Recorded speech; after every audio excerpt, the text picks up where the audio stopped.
Assalamualaikum warahmatullahi wabarakatuh. Saya Linda Nurhayati, mahasiswa UIN Suskaryau, Fakultas Ekonomi dan Ilmu Sosial, Prodi Akuntansi kelas I. Baiklah, di sini saya akan menjelaskan tentang pengertian qada dan qadar Allah dalam perspektif Quran dan hadis. Makna qada. Yang pertama, berarti hukum yang terdapat dalam Quran surat An-Nisa ayat 65. Yang kedua, berarti perintah yang terdapat dalam Quran surat Al-Isra ayat 23. Yang ketiga, berarti irodah terdapat dalam Quran surat Al-Imran ayat 47. Yang keempat, berarti mewujudkan sesuatu dengan sebaik-baiknya, seindah-indahnya, dan serapi-rapinya. Yang kelima, berarti mengabarkan atau memberitahukan yang terdapat dalam Quran surat Al-Isra ayat 4. Dengan mengambil 5 dasar tersebut, maka Syekh Muhammad Abduh menerangkan bahwa qada adalah pengetahuan ilmu ilahi yang rapi tentang suatu kenyataan, dan qada mengandung makna sebagai berikut.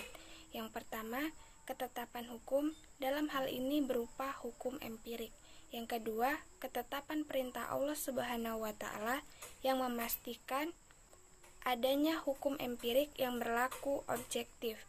Yang ketiga, ketetapan hukum empirik mengikuti irodah Allah Subhanahu wa Ta'ala. Yang keempat, ketetapan Allah Subhanahu wa Ta'ala untuk mewujudkan hukum empirik ciptaannya. Yang kelima, kabar tentang ketetapan Allah Subhanahu wa Ta'ala tentang berlakunya hukum empirik fenomena alam. Makna qadar.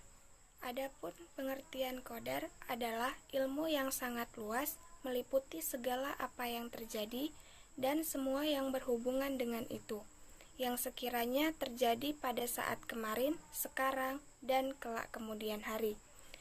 Pasti sesuai dengan apa yang telah ditentukan ukurannya sejak semula diciptakan oleh Allah Subhanahu wa Ta'ala.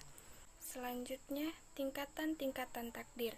Yang pertama, al-ilm atau pengetahuan, yaitu mengimani dan meyakini bahwa Allah Maha Tahu atas segala sesuatu.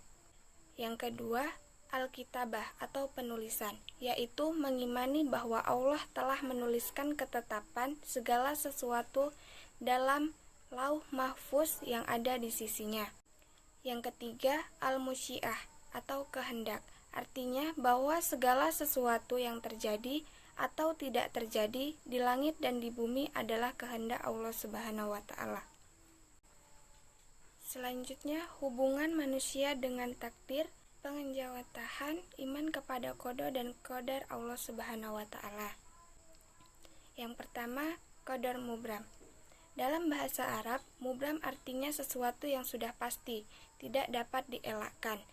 Jadi, takdir mubram merupakan ketentuan mutlak dari Allah Subhanahu wa Ta'ala yang pasti berlaku atas setiap diri manusia, yang tidak bisa dielakkan atau ditawar-tawar lagi, dan tanpa ada campur tangan atau rekayasa dari manusia, yang terdapat dalam Quran surat An-Nisa ayat 78.